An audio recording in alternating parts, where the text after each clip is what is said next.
For more on the Japanese economy, joining us here in the studio is Michael Czinkota, professor with Georgetown Business School at Georgetown University. Thank you very much for coming on the show. Let's start with currencies. Exporters are having a fairly good year. The Japanese yen has weakened of late. Do you expect that trend to continue?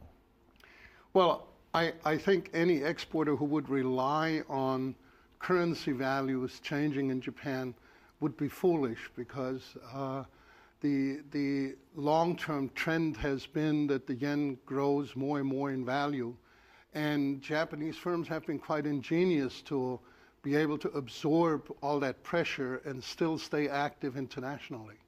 There's been recent reports saying that the Bank of Japan plans to loosen additional restrictions, effectively increasing monetary supply. How does that affect the economy? And try to explain for our viewers around the world the effect it would have on the Japanese economy.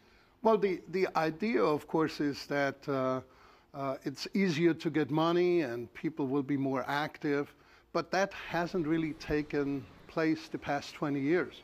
There has been financial easing, there has been quantitative easing, as we call it nowadays, but banks don't really want to lend and companies don't really want to spend. So you're saying it's nothing new? We've seen this. Absolutely, we've seen this, and the question will be much more: how do we get companies to become more active? How do we get customers to spend more money? Well, that leads to the second half of the question, which is the plan for more monetary easing. Some are warning that this is a bit of a problem for the country as well, because you're also incurring other problems on the other side of the balance sheet. Is there a point where we begin to worry? Well, I think that point is globally being reached fairly soon, because we're looking at for the first time, official policy position that we want to encourage inflation. And that, at least in the past, we haven't really ever said. We may have meant it, but we haven't said it. And as a result, we hope that people will spend rather than save, because if you save, your money gets inflated away. But apparently that's not happening. People are scared. Speaking of the economies, the United States and China, two of the biggest economies that trade with Japan.